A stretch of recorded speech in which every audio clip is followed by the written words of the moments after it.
Should you start your own company or just keep your job? In this video, I'm going to talk to you about the pros and cons of both to help you make an informed decision. So as a CPA and a business valuator, I've had the unique opportunity of looking at thousands of companies, getting an in-depth look at what their organization is like, what makes them successful, and what makes them a failure. And the one thing that I've really learned through all of these organizations that I've visited is that not everyone should be an entrepreneur. But before we get into the pros and cons of both, let's describe what the difference is between an employee and an entrepreneur. An employee is easy, we've all been there. We work for someone else. An entrepreneur, they take on all of the risks and rewards of starting something on their own. So this doesn't mean that you have to be an owner of a massive company or even a small company. You could be a freelancer or a contractor or just anyone who works for themselves. Now let's go straight to the pros of being an employee, because there are actually a lot. First thing is, you get a paycheck, a recurring paycheck.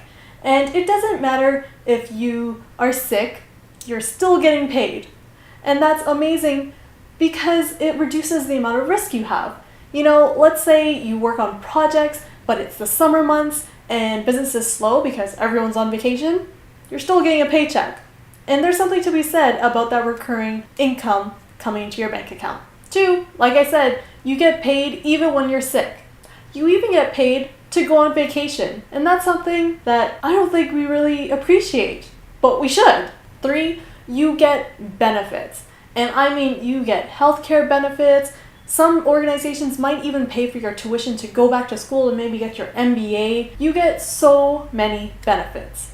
And a lot of jobs tend to be 9 to 5. I mean, not all jobs, like if you're a nurse where it might be shift work, but even in those situations, you can probably try to define what your routine is or your structure for your work, which is really nice because then you can work around your family life and your work life all together. Finally, as an employee, you have really low risk. And what I mean by that is, as long as you're doing a good job, any mistake you make is not going to be on you, it's going to be on the employer because they're the face of the company. You might get your hand slapped, but that's pretty much it. And even if an employer wants to fire you, they have to do a lot of things before they actually can do that. They have to give you the chance to prove yourself. So they have to give you a warning. They have to write up any incidences if you do something bad. And they're basically going to make a case before they actually fire you. And what that means is it gives you the opportunity to improve. And even if they don't have a reason to fire you, but let's say the economy tanks and they really just need to let go of a few people, it's not being called fired, it's being laid off. And in those situations, you get a severance package too. But don't get me wrong, it's not all fun and games just to be an employee. There are a lot of drawbacks to being an employee as well. One of the cons of being an employee is you have to deal with people you don't like, which includes bosses too.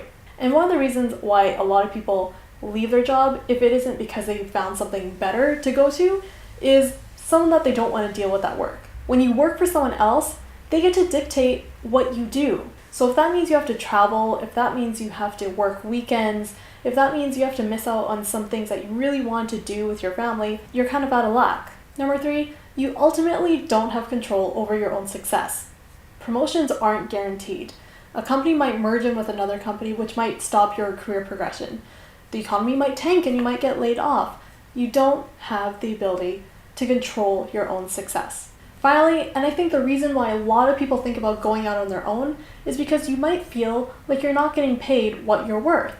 If your budget at the start of the year is to bring in $1.5 million of revenue from new potential clients, but you're only getting paid $80,000, and that's at a good job, you're still gonna feel like you're not being paid what you're worth. But let's switch gears now and let's talk about the pros of being an entrepreneur. One thing that entrepreneurs really enjoy is they get to do the work that they want to do. And that's a lot of job satisfaction when you can wake up in the morning and know exactly what you want to do. Another thing that I think a lot of entrepreneurs really enjoy is control.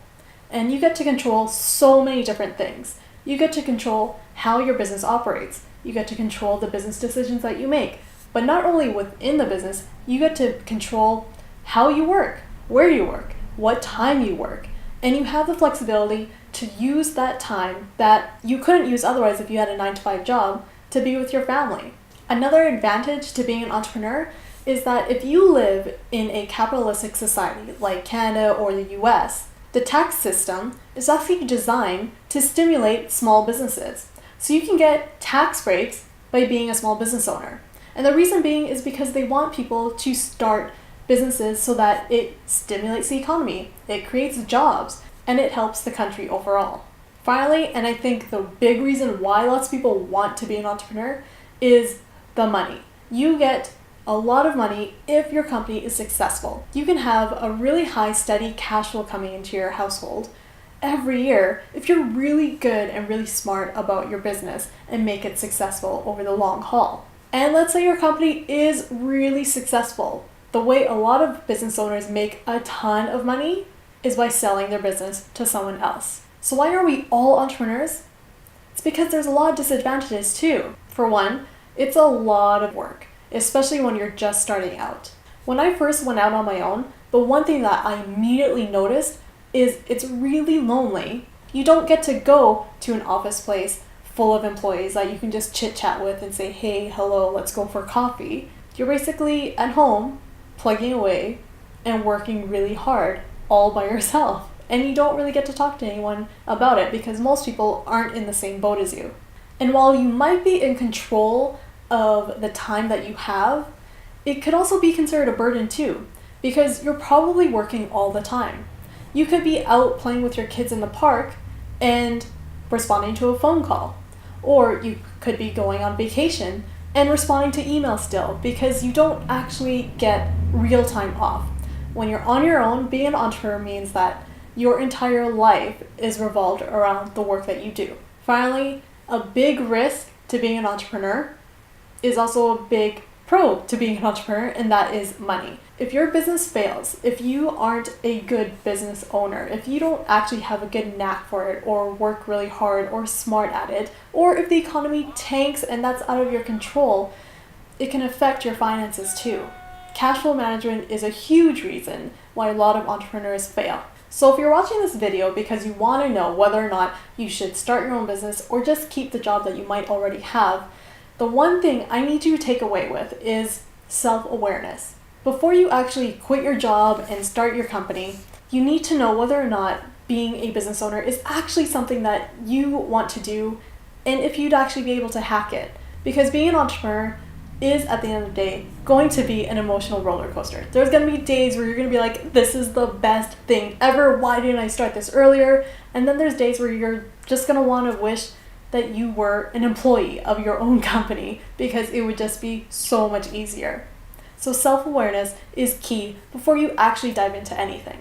A way to mitigate this risk and try it out for yourself is keep your job. Whatever that is, just keep your job even if you don't like it. And start a side hustle. Whatever it is that you want to do or maybe want to pursue, just try it as a side hustle and put all your extra time into that. And if that's really something that you want to do, then go for it later.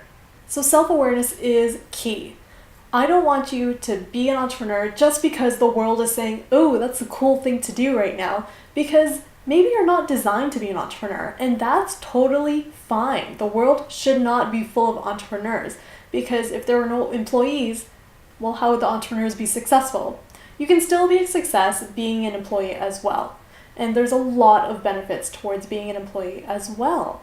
But again, it's all about self-awareness. So just focus on what you need to do that's right for you, and don't listen to what the rest of the world is saying or preaching about what is super cool and what you should be doing. Like I said before, when I first went out on my own, I didn't realize how lonely it would be to not be able to see people and to go for coffee. And I used to actually go to Starbucks and work at Starbucks all the time just so I could see people.